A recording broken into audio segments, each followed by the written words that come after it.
सरस्वतीं ततो जयमुदीरयेत् नष्टप्रायेषु अभद्रेषु नित्यं भागवत सेवया भगवती उत्तमश्लोके भक्तिर्भवति नैष्टिकी मुखं करोति वाचालं पङ्गुं लङ्घयते गिरिं यत्कृपातमहं वन्दे श्रीगुरुं दीनतारिणं परमानन्दमाधवं श्रीचैतन्य ईश्वरम् उमज्ञानतिमिरन्दस्य ज्ञानजानशालाक्य चक्षुरुन्मिलितं तस्मै श्रीगुरुवे नमः।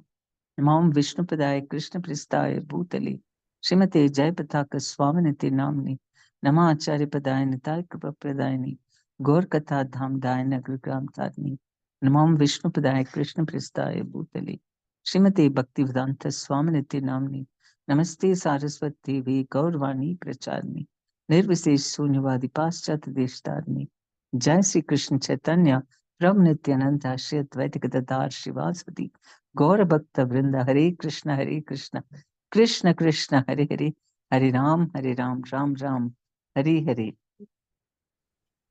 Srimad Bhagavatam Canto 4 Chapter 7 Text 51, right? Yes, Mataji. 4751. Atmamayam samavishya soham gunamayim dvija srijan rakshan haran vishvam dadre samgnyam kriyochitam. The Lord continued, my dear Daksha Dvija, I am the original personality of Godhead. But in order to create, maintain, and annihilate this cosmic manifestation, I act through my material energy, and according to the different grades of activity, my representations are differently named. As explained in Bhagavad Gita 7.5, Jiva Bhutam Mahabaho, the whole world is energy released from the Supreme Source, the personality of Godhead, who, it is further stated in Bhagavad Gita, acts in superior energies and inferior energies. The superior energy is the living entity who is part and parcel of the Supreme Lord. As parts and parcels, the living entities are not different from the Supreme Lord. The energy emanated from Him is not different from Him. But in the actual activity of this material world, the living entity is under the different qualities of material energy and in different forms. There are 8,400,000 life forms. The same living entity acts under the influence of the different qualities of material nature. The entities have different bodies. But originally, in the beginning of creation, Lord Vishnu is alone. For the purpose of creation, Brahma is manifested, and for annihilation, there is Lord Shiva. As far as the spiritual entrance into the material world is concerned, all beings are parts and parcel of the Supreme Lord, but under the covering of different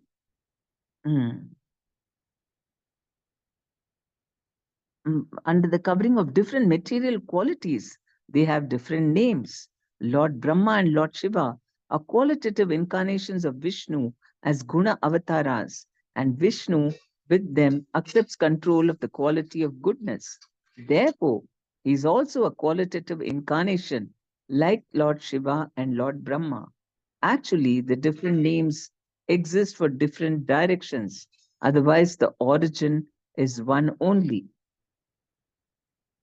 So the Lord is telling Daksha Dvija his relationship with Shiva because he is not understood. He is thinking that, he just needs to be um, devotee of Vishnu and he can ignore Shiva.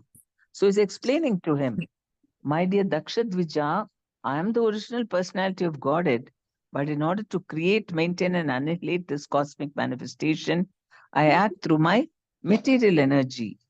And according to the different grades of activity, my representations are differently named. So he is saying that I am only Shiva. He is differently named according to his activity. That is why I say Hari and Hara are non-different. There is a deity of Hari Hara, isn't it? Hari and Hara. Because it is Krishna's expansion only, but doing a different activity. That is proper understanding. That Advaita means is non-different.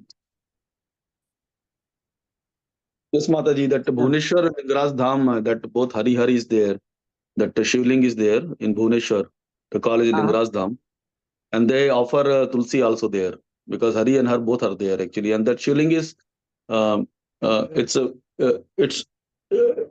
I don't know how to say, but they say like it's both Hari and Har together actually, and it's a very special kind of Shivling actually, not the traditional one, very big one and all. It's very different kind of Shivling there, and they offer both where- Belpatri and then Tulsi. oh, fantastic. Where in Bhubaneswar? Yes, yes, Lingaraj Dham. That it's a Swayambhu Shivling. They say it's very old temple, Mm. thousands of years old temple actually there.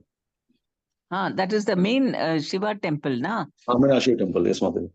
Oh, you have a Mm. photo? I must see how it looks. I will get it, Mataji. I'll try to get it. They don't allow camera and all inside, but I'll find out if I get some. Uh-huh. It's amazing. So that's what he's saying, that, it is the same. I am only expanded. Lord Vishnu, the entities, but originally in the beginning of creation, Lord Vishnu is alone. For the purposes of creation, Brahma is manifested, and for annihilation, there is Lord Shiva. So he is only manifesting like them. Brahma is actually a position. And different people, if when they're qualified, they can become Brahma. And if nobody is available at a particular time, then the Lord himself becomes Brahma. So it is this manifestation, qualitative, guna avataras. No, Purusha avataras are also the same. Either you call them Purusha avataras or guna avatar. Sorry. Purusha avataras are Purusha avataras. Guna avataras are Brahma, Vishnu, and Shiva. And Lord Brahma and Lord Shiva are qualitative incarnations of Vishnu as guna avataras. And Vishnu with them accepts control of the quality of goodness. Therefore, he is also a qualitative incarnation like Lord Shiva and Lord Brahma. He's called a guna avatar, but he is not under even the material mode of goodness. He is transcendental goodness, but he takes charge of the guna, sattva guna. Tasmin Brahmani Advitiye Kevale Paramatmani Brahmarudhrau cha Bhutani Bhede Nagnyo Anupashyati. The Lord continued, one who is not in proper knowledge thinks that demigods like Brahma and Shiva are independent, or even thinks that the living entities are independent. The living entities, including Brahma, are not independently separated, but are counted within the marginal potency of the Supreme Lord. The Supreme Lord being the super soul in every living entity, including Lord Brahma and Lord Shiva, is directing everyone in the activities of the material modes of nature. No one can act independently of the sanction of the Lord, and therefore, indirectly, no one is different from the Supreme Person. Certainly not Brahma and Rudra, who are incarnations of the material nature's modes of passion and ignorance. So, for all practical purposes, because we've all been expanded from the Lord, so it is like we are part and we are part. What does part and parcel mean? It means like how the fingers, hands, these are part and parcels of my body. So there is no separation. You cannot, the hand is functioning only because it's connected with me. Similarly, we are so intimately connected. We are part of his body and spiritual body. And we're just manifesting outside, okay, for sake of pastimes, he expanded. Otherwise, and so emotionally, mentally, intellectually, everything, we are actually part of his body only. And we are meant to cooperate with him. In the body, if every part of the body wants to do something separate, legs don't listen, they want to keep walking somewhere else, and then the hands want to do separately something else, and the eyes want to see somewhere, and then the soul, nobody is listening, then how will that body function? There has to be a central processing unit, CPU, the brain, the person, The Atma decides what he wants, and that is conveyed to the intelligence, and the material intelligence, the mind decides where what all it wants to do, and then the senses and everything obey, and the soul is actually sleeping and witnessing and thinking, I'm this body. So whatever the brain decides, all the parts of the body have to follow. Then only you can get to do any work. Each part thinks it's independent. Hands think, I will eat myself. Why should I put food into the mouth? Why should it go to the stomach? I will only eat it. And then how will the body function? So that's why this is the beautiful material world. Nothing functions properly because everybody wants to do something on his own. They don't want to listen to Krishna. And that is the problem. And in that is macro level also. And micro level, within our own body, we are also finding our mind and body no peace. Why? Because mind wants something separate from what Krishna wants. Even if he wants something, Krishna says, leave it to me. I will decide and give you. That is the proper way. That is why he says, akama vo sarva kama, akarma, no, akama sarva kamo va, moksha kama udharadi, tivrena bhakti yogena, yajeta purusham param. Akama, even if you don't have any material desires, sarva kama, you have all kinds of desires, or moksha kama, if you desire liberation. Still, everybody must take shelter of Krishna only for the fulfillment. There is one more, vikarma. We don't want to listen to the Lord and do everything independently. That is very bad. At least, even if you have karma, but then you pray to Krishna and leave it to him to fulfill, that comes under karma. You are protected, you will not suffer. But what we do is, modern Kali Yuga, they have material desires, but they don't want to listen to Krishna or leave it to him and all that. They want to take it. No, I don't. Maybe he won't fulfill. I will fulfill myself. Krishna, if it is, maybe he will purify me, and then he may not. No, they don't even have so much faith. They think I myself have to do it. So each one does one thing, and then that is why it is the whole material world is in chaos, and especially in Kali Yuga, everyone wants to do his own thing. That is why, especially the maximum chaos we see in India, so much variety of people we have, different castes and religions and points of view, philosophy. It's also, if within religion there are different types of thoughts and so on. And each state is like a country, in its variety and all that. And then, and everybody thinks he knows best. That's the problem in India. Very difficult to get any work done over here. Each one will come up with something. Nobody will cooperate. Why? Because and unlimited modes are there. Mode of passion, because the three modes multiply into 9, right?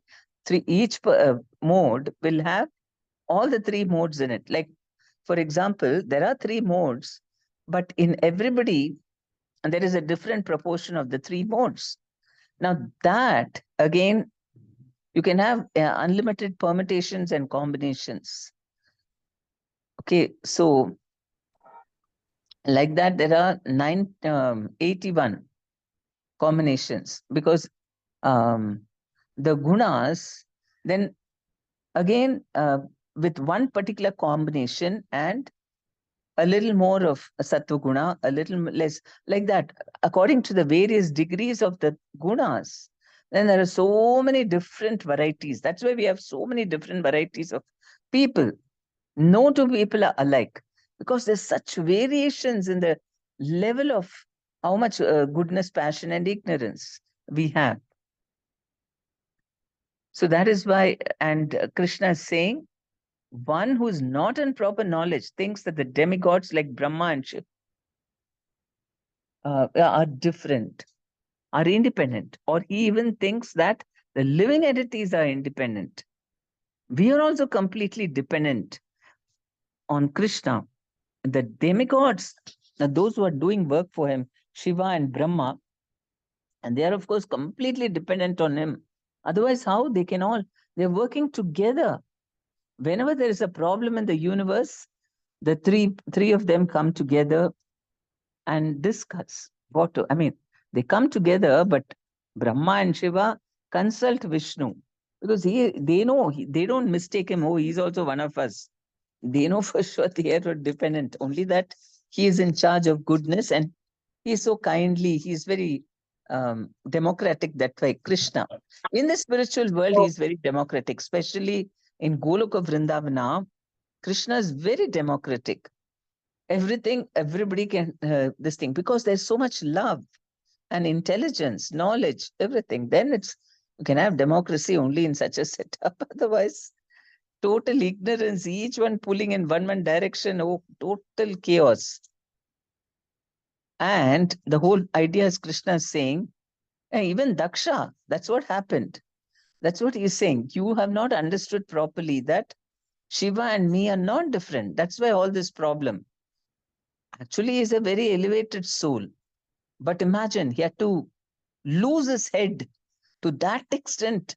And he got his daughter was burnt. She burnt herself and he had to sit and see all this. And then his head also got cut off. And so many demigods were all, punished by the curse of that. Veerabhadra came and really did and devastation. All because of thinking he's independent and he can make a judgment. He could have gone to Vishnu na and told him, see, this is what I'm feeling about Lord Shiva. What should I think? He could ask. Then he would have been saved. But instead, he wanted to decide by himself. That is the problem. Who asked him to decide on his own? He didn't consult anyone. He could have, or he could have consulted his father, Brahma. Why I'm angry with Shiva? Why I don't like him? He can ask. Okay, of course, it was due to his false ego. But it's very dangerous if you don't consult and come to your own conclusions. Yata pumanna swangeshu shirapani adishu kvachit parakya buddhim kurute evam bhuteshu matpara. A person with average intelligence does not think the head and other parts of the body to be separate. Similarly, my devotee does not differentiate Vishnu, the all-pervading personality of Godhead, from anything or any living entity. Whenever there is disease in any part of the body, the whole body takes care of the ailing part. Similarly, a devotee's oneness is manifested in his compassion for all conditioned souls. Bhagavad Gita 5.18 says, Pandita Samadarshina, those who are learned, see everyone's conditional life equally. Devotees are compassionate to every conditioned soul.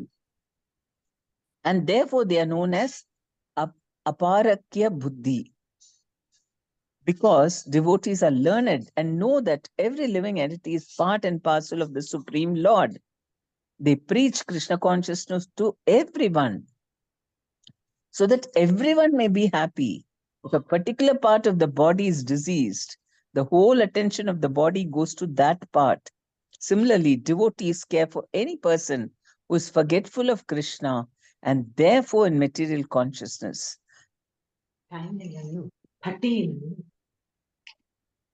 Mm. The equal vision of the devotee is that he works to get all living entities back home, back to Godhead. What is that image? Dandavat Pranam Mataji. This is Lingaraj Bhuvaneshwar temple picture. Oh, acha. Okay. Whom should I make host?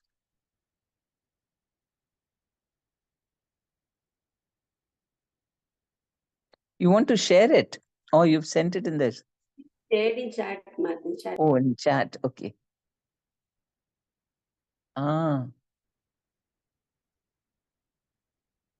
So there is Shiva's face there, but where is Vishnu? On the other side.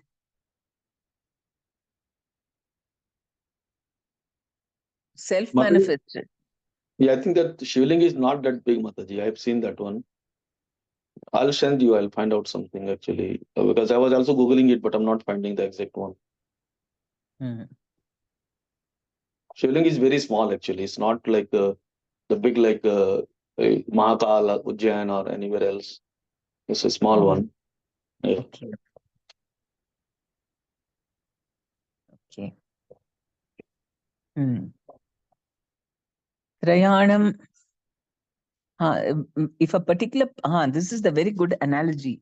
If a particular part of the body is diseased, the whole attention of the body goes to that part. Similarly, devotees care for any person who's forgetful of Krishna and therefore in material consciousness. So that is a disease. The equal vision of the devotee is that he works to get all living entities back home, back to Godhead. If our consciousness is like that, then we'll act like this. We'll act for the interest of Krishna, for the whole body, and not will we chop off, oh, this finger, it's giving problem to the body. Let me just cut it off. We'll never cut it off. We will not ignore it because it's part and parcel of the body. The whole body gives nourishment to that place wherever there is a ailment. Yeah, that is a beautiful way in which the body is designed by Krishna. And that's why we need strength, because the whole body is fighting the disease. That's the amazing thing. The doctors or scientists who are really honest, they think, everything's a big miracle. How is all this happening inside the body?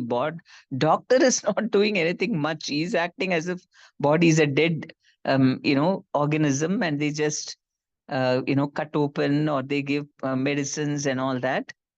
But they must be surprised. How is all this? Even blood circulation is a miracle, isn't it? The heart pumping. How come the heart is pumping? Who's making it pump? Isn't it? It's amazing. And so that is when Bhagavad Gita says that, because the soul is situated in the heart, and that is why the whole body is functioning. The heart starts to pump blood only as long as the soul is there. This is the most important and wonderful knowledge.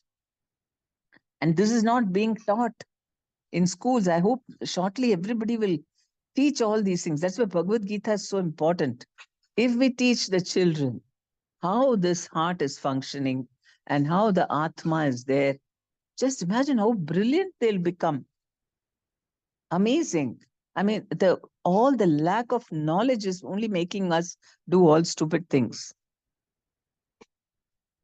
Trayanam ekabhavanam yona pashyati vaibidham sarva bhutatman bhutat bhutatmanam brahman sa shantim adhigacchati. The Lord continued, one who does not consider Brahma, Vishnu, Shiva, or the living entities in general to be separate from the Supreme, and who knows Brahman, actually realizes peace. Others do not.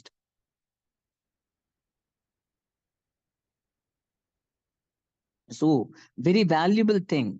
He's saying one who does not consider Brahma, Vishnu, Shiva, or the living entities in general to be separate from the Supreme, and who knows Brahman, actually realizes peace. Others do not. Purport. Two words are very significant in this verse. Trayanam indicates three, namely Brahman, Brahma, Lord Shiva, and Lord Vishnu. Vidham means different. They are three, and therefore they are separate, but at the same time they are one.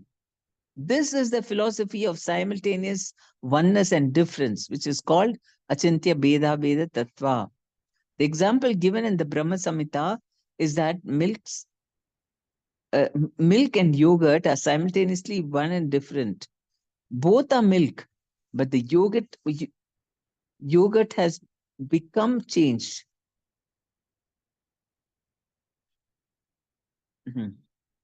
In order to achieve real peace, one should see everything and every living entity, including Lord Brahma and Lord Shiva, as non-different from the Supreme Personality of Godhead. No one is independent. Every one of us is an expansion of the Supreme Personality of Godhead. This accounts for unity in diversity. Vasudeva Kutumbikam. That's wonderful philosophy we have.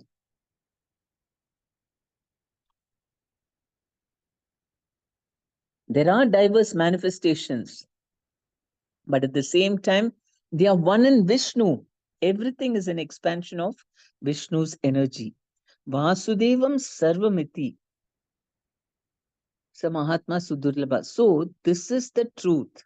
But in illusion, we think that when we are only seeing the bodies, we think, oh, all people are so different. And we look for only differences. And Vishnu is very nicely explaining. Actually, we can tell these, whenever people have some confusion about Lord Shiva, especially about, one important thing Guru Maharaj said about having prasadam. Somebody comes and gives you here from the Devi Devta temple, Shiva Prasad, take. And then we don't know what to do, whether to have or whether not to have. And Guru Maharaj said that if you understand like this, that he is non-different from Vishnu, then you can eat. You're not insulting Vishnu because he is non-different. But if you think they are different, and then don't have, because then you'll be doing aparadha. Knowing you are thinking that Shiva is different from Vishnu, then naturally, you cannot equate them. I mean, if you eat prasadam, then it is like offending Shiva Brahmadi, considering Shiva to be equal to or independent of the holy name, right? That this thing. So, but in the Padma Purana, it is also said how Shiva and Vishnu, Shiva should not be, disrespected. If we disrespect, that is an offense against the holy name. So every one of us is an expansion of the Supreme Personality of Godhead. This accounts for unity in diversity. There are diverse manifestations, but at the same time, they are one in Vishnu. Everything is an expansion of Vishnu's energy. So Vishnu is the binding link or connecting link for all of us, the junction where all living entities meet. Without Vishnu, we are all not connected at all. Only when we connect ourselves to Vishnu, then we are very well connected with each and every person, isn't it? Then only the soul will be satisfied. The soul likes to travel a lot and meet different types of people. Why? Because the original nature is that we are connected with the supreme whole who contains every living entity. So actually, we have this great desire to connect with everyone, but we're trying it in the wrong way, connecting through the body. That is not possible. But when we surrender to Krishna and become connected with him, automatically we feel connected with everybody. That's the amazing thing. And then you feel completely satisfied. Maitre uvacha evam bhagavata dishta prajapati patirharim architva kratuna smena devan ubayato yajat. The sage Maitreya said, thus Daksha, the head of all Prajapatis, having been nicely instructed by the Supreme Personality of Godhead, worshipped Lord Vishnu. After worshipping him by performing the prescribed sacrificial ceremonies, Daksha separately worshipped Lord Brahma and Lord Vishnu. All about worship is given here. head of all the Prajapatis, having been nicely instructed by the Supreme Personality of Godhead, worship Lord Vishnu. After worshipping him by performing the prescribed sacrificial ceremonies, Daksha separately worshipped Lord Brahma and Lord Shiva. Lord Vishnu should be offered everything, and his prasada should be distributed to all the demigods. This practice is still followed in the temple of Jagannatha at Puri. There are many temples of demigods around the main temple of Jagannath, and the prasada, which is offered first to Jagannath, is distributed to all the demigods. The date of the Bhagalan, the deity of Bhagalan is worshipped with the prasada of Vishnu. And also in the famous Lord Shiva temple at Bhuvaneshwara. Today is our Bhuvaneshwara day. The deity of famous Lord Shiva, a temple of Bhuvaneshwara. The prasada of Lord Vishnu or Lord Jagannath is offered to the deity. To the deity.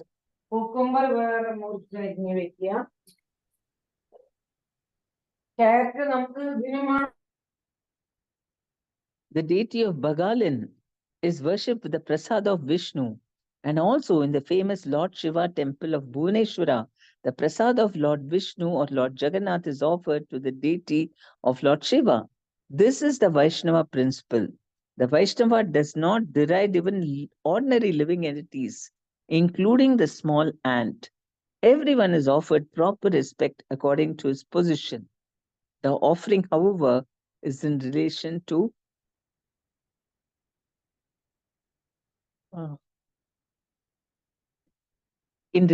the center, the Supreme Personality of Godhead, Krishna or Vishnu. The devotee who is highly elevated sees the relationship to Krishna in everything. He does not see anything as being independent of Krishna.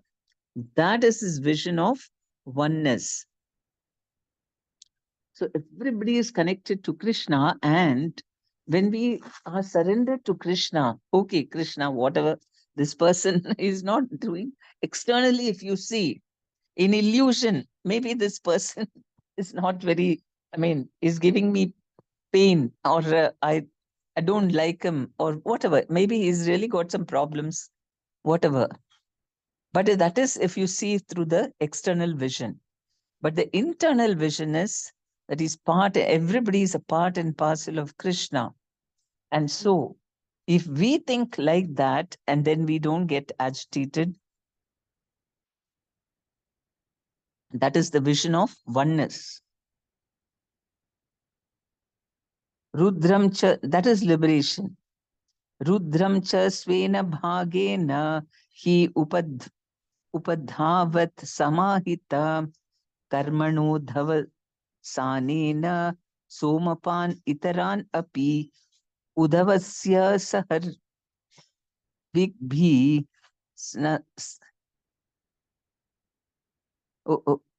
udavasya sahartvibhi sasna avabhritam tata.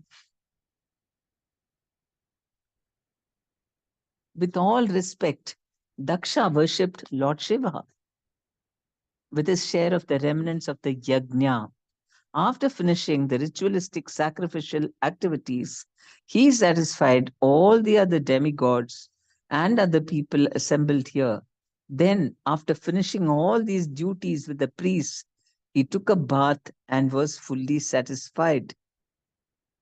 Lord Rudra Shiva was properly worshipped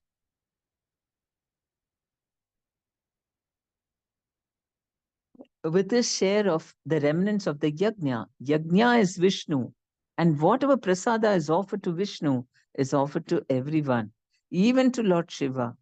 Sridhar Swami also comments in this connection. Svena Bhagena, the remnants of the yajna are offered to all the demigods and others. So anybody who's got attachment to demigod worship and they don't know how to worship, we can recommend these verses. First of all, relationship of Shiva and Krishna, and how we are supposed to offer first to Krishna, and to Devatas, we only offer the remnants, the prasadam.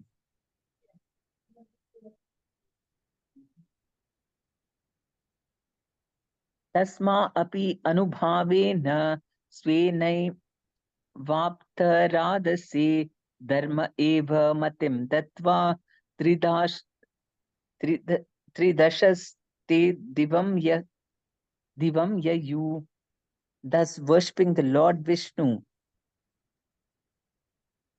by the ritualistic performance of sacrifice, Daksha was completely united. Daksha was completely situated on the religious path. Moreover, all the demigods who had assembled in the sacrifice, who had assembled at the sacrifice, blessed him that he might increase his piety, and then they left. So,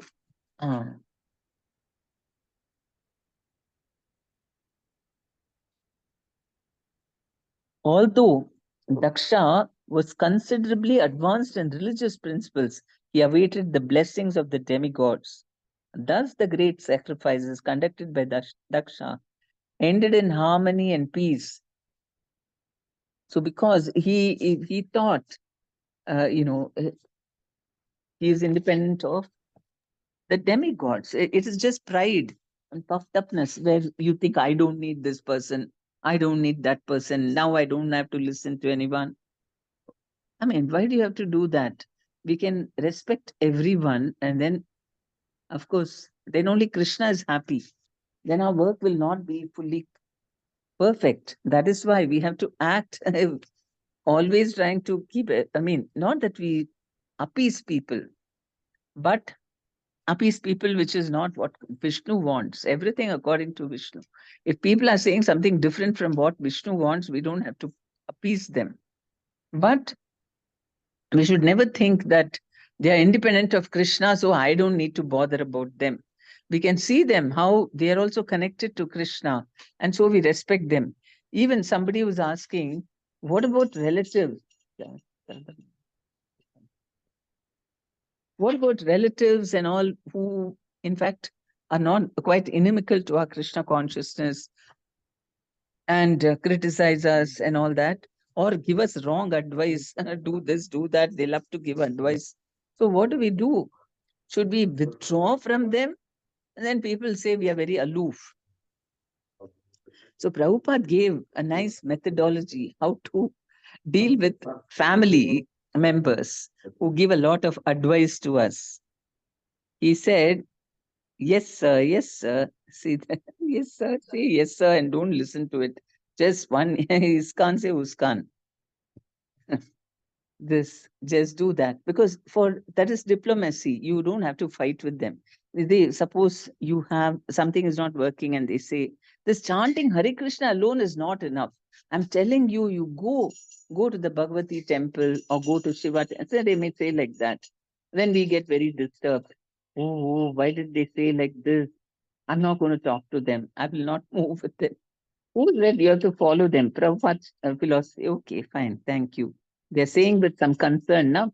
Okay, even if they say, come with me, I'm taking you to the temple, go there. But she cannot know what you're praying to her. Isn't it? So, like that, we just enough to be polite, friendly, and so on, because they are part and parcel of Krishna.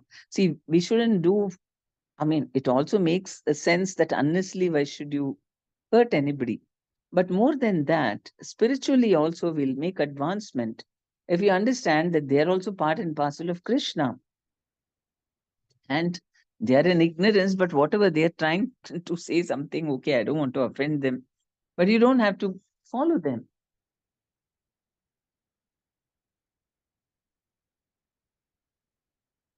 Evam dakshayini hitva sati purva kalevaram jagne himavata kshetre menayam iti sushruma.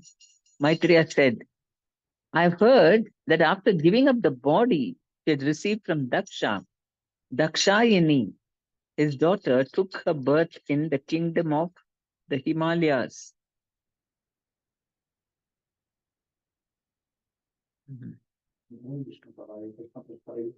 Meena is also known as Menaka and is the wife of the king of the Himalayas. So this also they're saying only positively. They didn't sit and lament. They said, now Sati has, I've heard that she has taken birth as Parvati. Tam evadai tam bhuya avrinkte patim ambika ananya bhavaika gatim shakti supteva purusham. Ambika, goddess Durga, is also known as Dakshayini, again accepted Lord Shiva as a husband, just as different energies of the Supreme Personality of Godhead act during the course of a new creation. According to a verse of the Vedic mantras, Parasya Shaktir Vividaiva Shruyate, the Supreme Personality of Godhead has different energies, has different varieties of energies. Shakti is feminine and the Lord is Purusha, masculine. It is the duty of the female to serve under the Supreme Purusha. As stated in Bhagavad Gita, all living entities are marginal energies of the Supreme Lord. Therefore, it's the duty of all living entities to serve this Supreme Person. Durga is the representation of the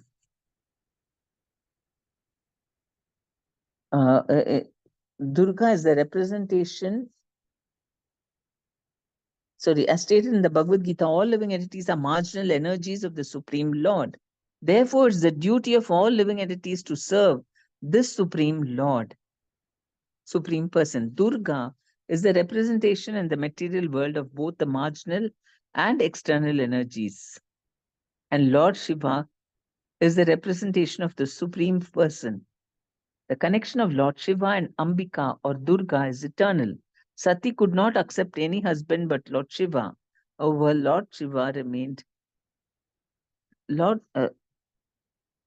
Sati could not accept any husband but Lord Shiva. How Lord Shiva remarried Durga as Himavati, daughter of the Himalayas, and how Kartikeya was born is a great story in itself.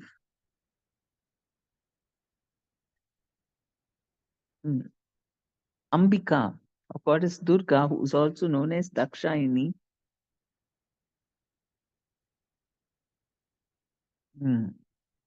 accepted Lord Shiva as a husband, just as different energies of the Supreme Personality of Godhead act during the course of a new creation. So we get different bodies, and because she is in the material world, she is the material energy. So she takes also like a material body, she burnt her body. How is it possible? This is the amazing thing. Because she is not she is Maya Devi, but it's not that she is bereft of knowledge. But then, because she is in this material world and represents this Maya, world, she takes on a material body. And that is why she has to do so much tapasyas to get Shiva as a husband. Because Shiva is more transcendental.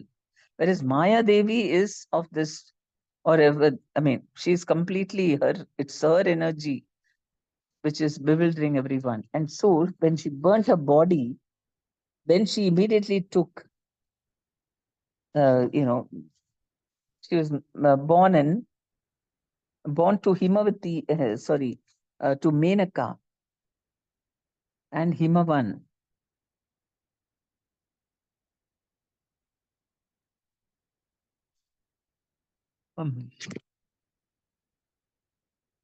Somehow nobody has discussed yet about how horrible it was why Sati had to immolate herself. Daksha has not said anything. He didn't feel repentance to Shiva. Of course, he must have said. Everything cannot be repeated here in Bhagavatam. And then now Maitreya will talk about how Daksha came to know. Vidura, I heard the story of Daksha Yajna, which was devastated by Lord Shiva from Uddhava, a great devotee and disciple of Brihaspati. Okay, that's the end of the chapter.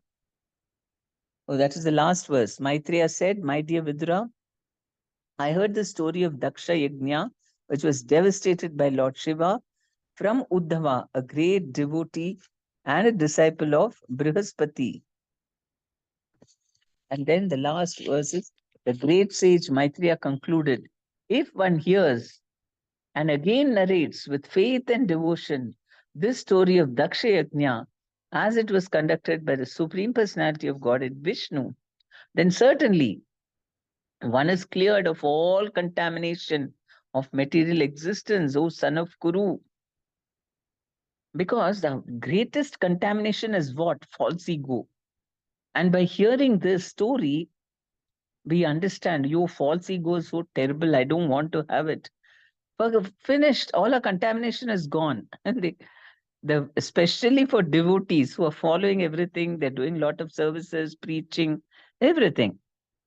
But finally, one thing is there still, and that is false ego. And that is very difficult to get rid of. But if we hear this, Daksha Yajna is giving benediction that all contamination of material existence will go away. Okay, we'll stop now. Hare Krishna. Any questions or comments? Hare Krishna, Mataji. Then with Pranam. Mataji, who is Prabodhananda Saraswati, Mataji? Prabodhananda Saraswati is one of the sannyasis, associates of Lord Chaitanya. I think he was the uncle of Ramanujacharya, his father's brother. And he, after Chaitanya Mahaprabhu came and stayed in their house, then he took sannyas and later he joined Chaitanya Mahaprabhu.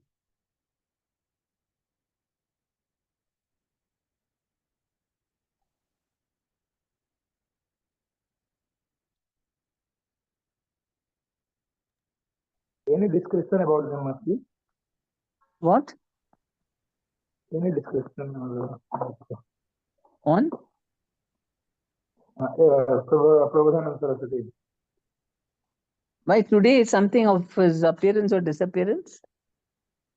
No, I am asking Mataji because I had in lecture. Wait, let me see. Wait, I'll just confirm that it is.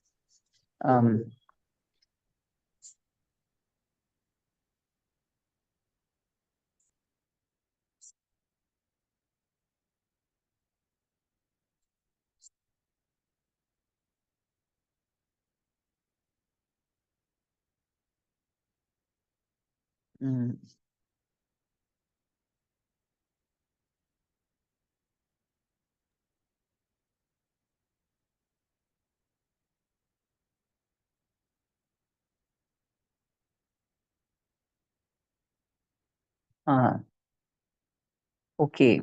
So the Gopi Tangavidya, who was most learned in all the scriptures, has today become the sannyasi Prabodhananda, whose words are all used in the glorification of Lord Gauranga.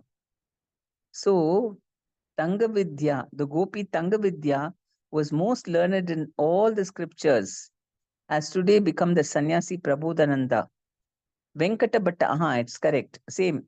Venkata Bhatta lived in South India. He held a special position amongst the Brahmins as he was very learned in all the scriptures. There was a Vaishnava of the Sri Sampradaya named Venkata Bhatta who respectfully invited the Lord to his house. In his commentary in this verse of Chaitanya Charitamrita, Bhaktivinoda Thakur has written, Venkata Bhatta, Trimalla Bhatta, and Prabodhananda Saraswati were previously acharyas of the Sri Sampradaya. Gopal Bhatta Goswami was the son of Venkata Bhatta. So that's what they were, all three brothers. Venkata Bhatta, Trimalla Bhatta, and Prabodhananda Saraswati. And Lord Chaitanya came and stayed in their house for 4 months during Chaturmasya, right now. Like our Chaturmasya is about to start. So Sri Venkata Bhatta was a Brahmin of the Sri Sampradaya who lived in Sri Rangam. Okay, I won't read the full thing. Previously, these three brothers were worshippers of Lakshmi Narayan, but they were converted to the worship of Radha and Krishna by the grace of Sri Chaitanya Mahaprabhu. Krishnadas Kaviraj Goswami has described this conversion in his Chaitanya Charitamrita. Srila Prabodhananda Saraswati's disciple was his own nephew, Gopal Bhatta, one of the 6 Goswamis. Gopal Bhatta, the disciple of Prabodhananda, who is dear to the Lord, has compiled these devotional activities to satisfy Raghunath Das, Rupa, and Sanatana Goswamis. So Prabodhananda Saraswati wrote a number of books because he was a great Sanskrit scholar and all that. And Gopal Bhatta learned under him, and he also took Diksha, including Vrindavan. He has written books like Vrindavan Shataka, Navadvipa Shataka, Radha Rasa Shuddha Nidhi, Chaitanya Chandramrita, which are especially loved by Rasika devotees. Navadvip Shataka. Some of his other titles are Sangeeta Madhava, Ascharya Rasa Prabandha, Shruti Stuti Vyakya, Geeta Govinda Vyakyana, and Karna Bija Kama Gayatri Vyakyana. So he's a great Rasika Bhakta. Is Prabodhananda Prakashananda? In the 3rd chapter of the Madhya Kanda of the Chaitanya Bhagavat, Srila Bhaktisiddhanta Saraswati Goswami Thakur comments as follows. Prakashananda was a teacher of the Mayavada doctrine and a sannyasi. While discoursing on the Veda, he cuts up divine and transcendental body into pieces. Some inexperienced people say that this Prakashananda is the same person as Prabodhananda, the younger brother of Venkatabhatta. This error entered into Sahajya book named Bhaktamal, and the same erroneous belief has entered into the writings of many modern scholars also. So it's a little, Prakashananda is the Mayavadi sannyasi from Banaras, who later surrendered to Chaitanya Mahaprabhu and became Vaishnava. Prabodhananda Saraswati is Venkatabhatta's brother, who surrendered to who took sannyas and went and stayed permanently with Lord Chaitanya Mahaprabhu in Puri.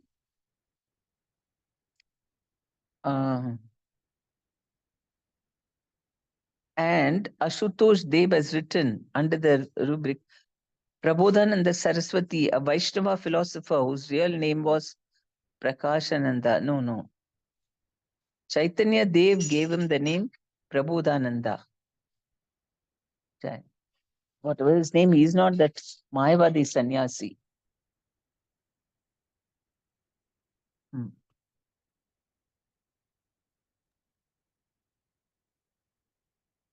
Lord's deliverance of Sarvabhauma Bhattacharya and Prakashananda Saraswati are greater feats of mercy than even the salvation of Jaga and Madai. So that is on the eastern side. So here is Prabodhananda Saraswati is a South Indian from Sri Rangam. Gopal Bhatta Goswami's uncle. Okay. That's it. Prabodhananda was unequaled in his attachment to Sri Chaitanya. Through his pure teachings, Venkata's son Gopal Bhatta became a great Acharya of the Gaudiya Vaishnava school. Prabodhananda himself has a particularly elevated position among the followers of Sri Chaitanya.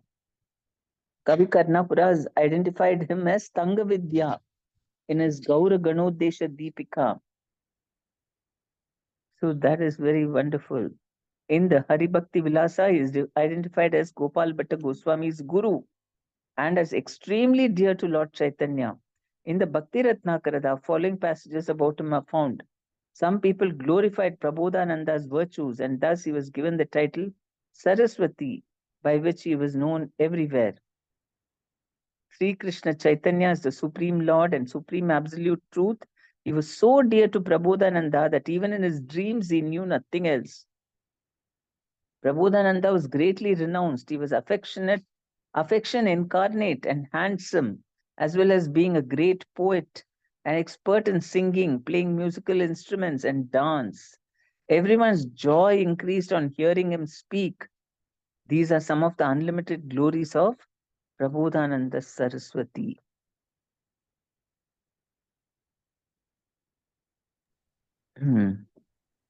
Amazing, Mataji. Thank you so much, Mataji. Very nice. Hare Krishna Mataji. Dandavat Pranam. Dandavat Pranam, yes. Mataji, we have heard of that story, no, Mataji, when Sati was, she fell in the fire. After that, Shiva took her body and she Yes. was lamenting. Vishnu came and then cut into pieces. But here we didn't hear that, no, Mataji. Here, when Brahma came for pacifying Shiva, Shiva was sitting under the tree and then he was preaching the Narada and other sages. Yeah. No, see, so many things. And then Shakti Peeth, I mean, from there, then Vishnu's chakra cut Sati's body into several pieces and it fell in different parts. That is all there. But Bhagavatam doesn't cover everything in great detail, no. Only the essence. So that part is left out. Yes. It is a fact that Shiva becomes very, very, very disturbed and he carries a body and keeps going around everywhere. And then all the demigods are all, what will happen? Because if Shiva is not, he is very much required for this, universe running properly. And then he became so disturbed. And so Vishnu, very mercifully, what he did, so that, see, he also got attached like that. And that is the power of illusion in this world. But of course, she is his eternal consort. But it was only the body. It's not that Sati was still there, but still he was very attached. And so Vishnu cut it up into pieces. And then it all fell in different parts. And then it's still living. I mean, it's still, even though that is the amazing thing, you can't understand. Because Sati is not there in that body anymore. But still her body is not ordinary. And wherever it fell, that Shakti Peeth is there, and then there in the Shakti Peeth, the flame is always burning, and people worship, just like the hair of Chaitanya Mahaprabhu. It is kept in a temple in Katwa, and people worship like that. Entire Sachi's body in 52 pieces, and in every place there's so like that, yeah. That is not mentioned here in the Bhagavatam, yes. So I after think that, Shiva will come Shiva forward. Puran we read, Mataji. Shiva Puran we read, I think, right, Mataji? Yeah, Shiva Puran is there. Bhagavatam only, I mean, every katha, if he says in, somehow they could have mentioned in one verse at least, but somehow it is not included. Mataji, it could be possible that Bhagavatam is this narration of 18,000 verses. As you mentioned, in higher planet, there are so many millions of verses, so probably it could be there, but it is just a narration what we are reading here. Yeah. That's what they are giving, only the essence to increase our attachment to Krishna, develop bhakti, and go back to Godhead. So that's why they're not giving so many details about other things.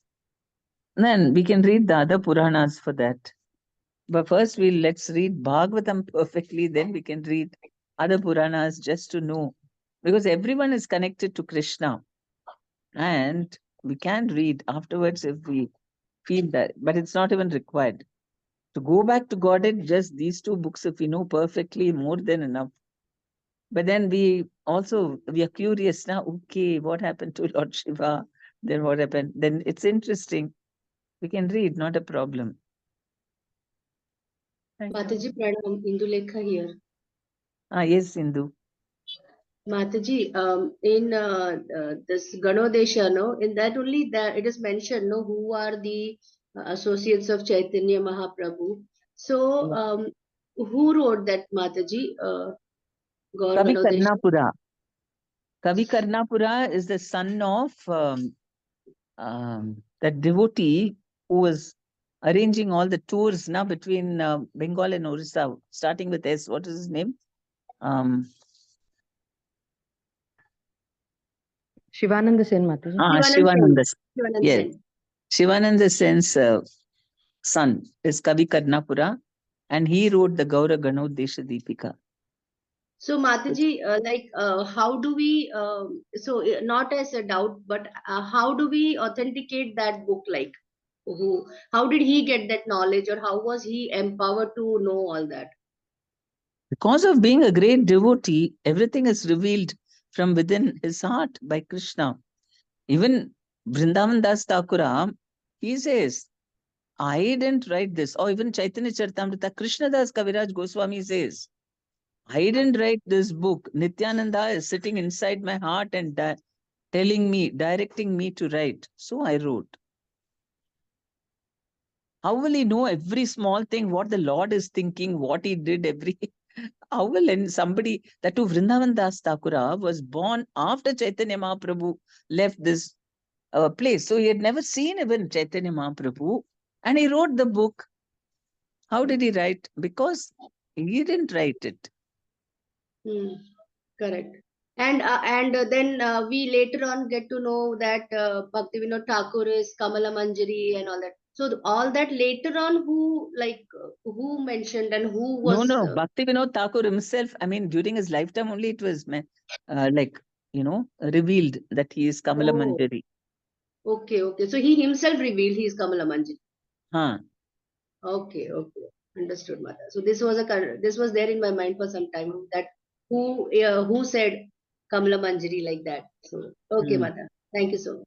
People, devotees asked Prabhupada also, Prabhupada, what are you? The eternal pastime. Prabhupada said, if I tell you, you will faint.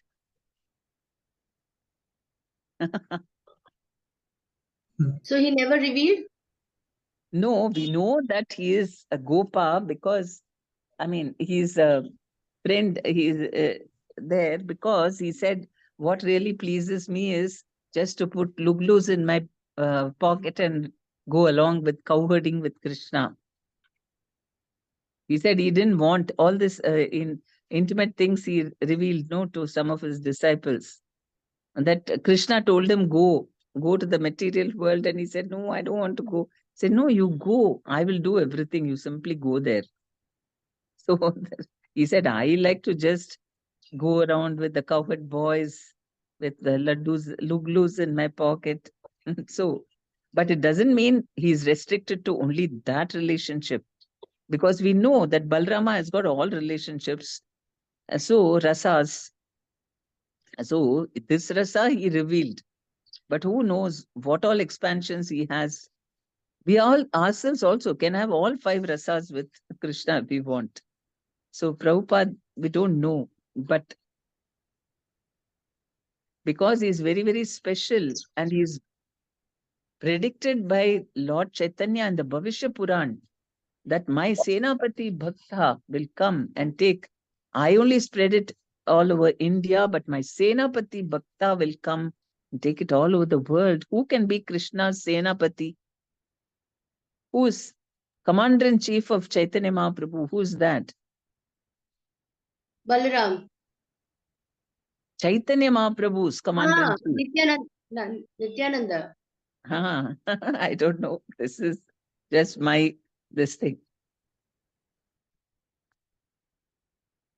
Because he said, my Commander-in-Chief devotee Bhakta will come and take it all over the world. And Prabhupada also told the devotees, if you came to know who I am, you'll all faint. If it is Nityananda Prabhu, will faint. If it is some other Kamala Manjari kind of something, then why will faint? Isn't it? He can also be the Amsha of Balaram, no? That is whatever Amsha. He said, my Senapati Bhakta. Who is the Senapati of Lord Chaitanya? Nityananda.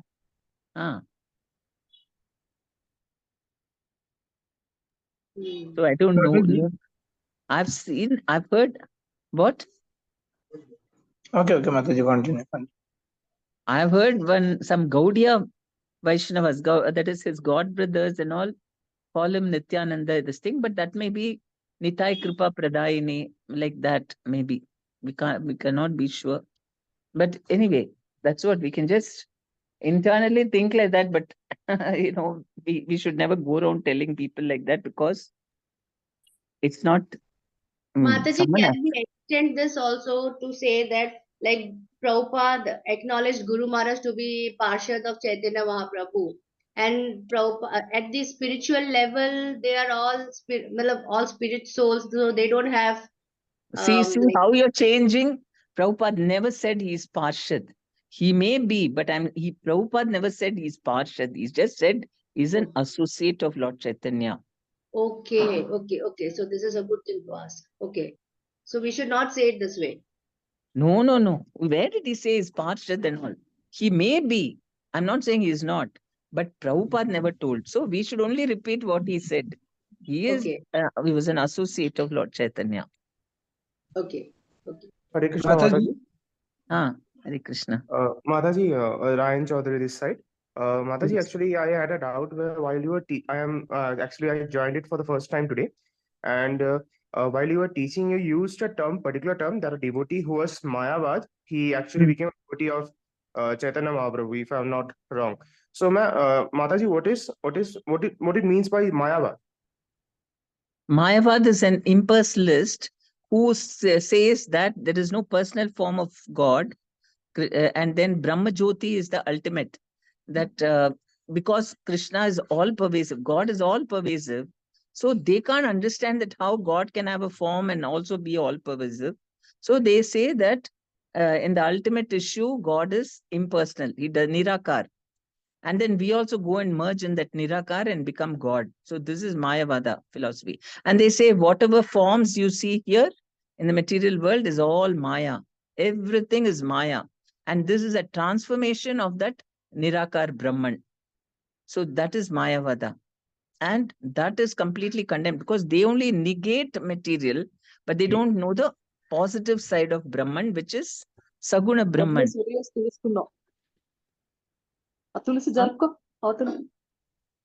What? So, yes, Mataji, you said something? Mataji, no, he's not saying something, Mataji. Okay. That answer is done, Mataji. Okay. Yeah. So, Ryan Prabhu is that now some people have said that it was Prakashananda Saraswati who became Prabodhananda. It is not correct. That's what they're saying. Some Sahajiyas have written Prabodhananda Saraswati was here in Sri Rangam. He was a Vaishnava, all right. And then he became just surrendered to Chaitanya Mahaprabhu. Prakashananda is a separate person. Okay. Got it, Mataji. Ryan Chaudhary Prabhu, it's clear, Prabhu? Yes, Vinay Prabhu. Clear. Mataji, I am asking one more thing, Mataji. You said Krishna is fulfilling our desire when we are surrendering to Krishna. So, Mataji, how to know Krishna is fulfilling our desire or we are going on the way of us, Mataji? If we are only thinking about Krishna and doing everything in a service mood and do the way Krishna arranges through devotees and other things, then we know that Krishna's, if something happens the way you like, this Krishna is fulfilling. But if we are thinking, meditating on what we want, and we are all the time planning and scheming and doing all, that is not surrender. Then how to know Mataji Krishna is doing like this? I don't want, but if Krishna want, then we can do that is fine, Mataji. But how to know Krishna wanting this? Everything is done by Krishna only. Through Maya Oh. also, that is also controlled by Yeah. Krishna. So everything is Krishna.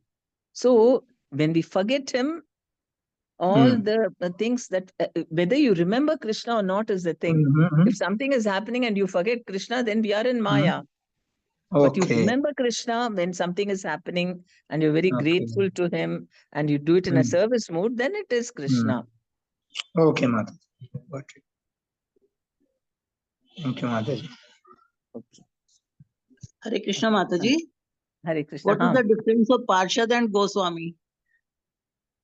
Parshad means it is a part and expansion of the Lord.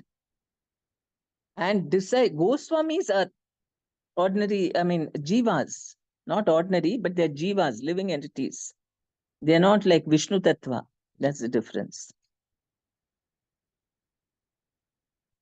Okay, Mataji. Hare Krishna.